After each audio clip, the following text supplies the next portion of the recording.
September 6 വിശുദ്ധ എലവുത്തേരിയൂസ്. AD 585 കാലഘട്ടത്തിൽ മരണം.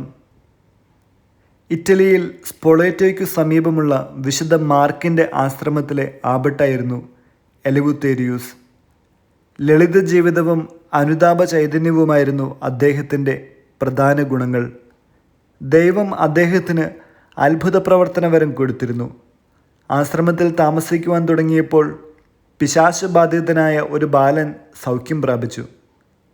അത് കണ്ട് ആബട്ട് പറഞ്ഞു, കുട്ടി ദേവദാസന്മാരോടുകൂടെ ആയതുകൊണ്ട് പിശാച് അടുക്കാൻ ധൈര്യപ്പെടുന്നില്ല. ഈ വാക്കുകൾ മായാസ്തുതി കലർന്നതായതുകൊണ്ടോ എന്തോ പിശാച് വീണ്ടും കുട്ടിയിൽ പ്രവേശിച്ചു. ആബട്ട് തൻ്റെ കുറ്റം വിനയപൂർവ്വം ഏറ്റുപറയുകയും എല്ലാ ആശ്രമവാസികളും ആബട്ടിനൊപ്പം ഉപവസിക്കുകയും ചെയ്തപ്പോൾ കുട്ടി വീണ്ടും സൗഖ്യം പ്രാപിച്ചു. ഉയിർപ്പ് തിരുനാളിൻ്റെ തലേ ദിവസം ഉപവസിക്കുക പ്രയാസമാണെന്ന് വിശുദ്ധ ഗ്രിഗറിക്ക് തോന്നിയപ്പോൾ അദ്ദേഹം എലവുത്തേരിയൂസിനെ കൂട്ടി വിശുദ്ധ ആൻഡ്രുവിൻ്റെ ആശ്രമത്തിലേക്ക് പോവുകയും അവിടെ രണ്ടുപേരും കൂടി ആരോഗ്യത്തിനു വേണ്ടി പ്രാർത്ഥിക്കുകയും ചെയ്തു. എലവുത്തേരിയൂസ് കണ്ണുനീരോടുകൂടി ഗ്രിഗറിക്ക് വേണ്ടി പ്രാർത്ഥിച്ചു. അവർ ദേവാലയത്തിൽ നിന്നും പുറത്തു വന്നപ്പോൾ ഗ്രിഗറിയുടെ നെഞ്ചുവേദന മാറിയിരിക്കുന്നതായി കണ്ടു. ഇഷ്ടാനുസാരം ഉപവസിക്കുവാൻ അദ്ദേഹത്തിന് സാധിക്കുകയും ചെയ്തു. മരിച്ച ഒരാളെ എലവുത്തേരിയൂസ് ഉയർപ്പിച്ചുവെന്ന് പറയുന്നുണ്ട്. ആബട്ട് സ്ഥാനം ഉപേക്ഷിച്ച ശേഷം വിശുദ്ധ ഗ്രിഗറി സ്ഥാപിച്ച വിശുദ്ധ ആൻഡ്രുവിൻ്റെ ആശ്രമത്തിൽ തൻ്റെ പ്രാർത്ഥനാ ജീവിതം തുടർന്നുകൊണ്ടിരിക്കെ 585 അദ്ദേഹം ദിവംഗതനായി.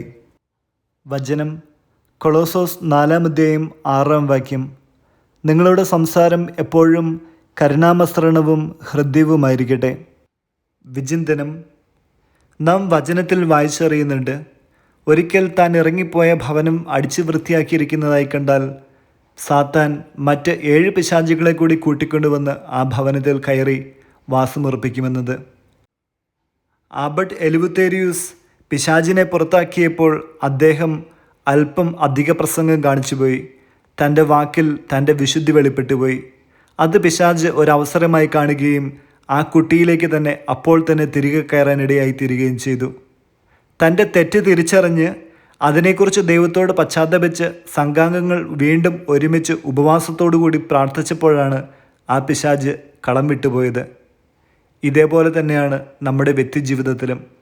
ചില സന്ദർഭങ്ങളിൽ നമ്മുടെ വാക്കുകൾ, പ്രവൃത്തികൾ അപരന് വീണ്ടും തിന്മയ്ക്ക് കാരണമാകുന്നുവെന്നോ നമ്മുടെ തന്നെ വിശ്വാസ ജീവിതത്തിന് കളങ്കമാകുന്നുവെന്നോ കണ്ടാൽ ഉടനടി അനുദപിച്ച് കുമ്പസാരത്തിലൂടെ പാപങ്ങൾ ഏറ്റുപറഞ്ഞ് വിശുദ്ധിയിൽ ജീവിക്കുവാൻ പരിശ്രമിക്കാം.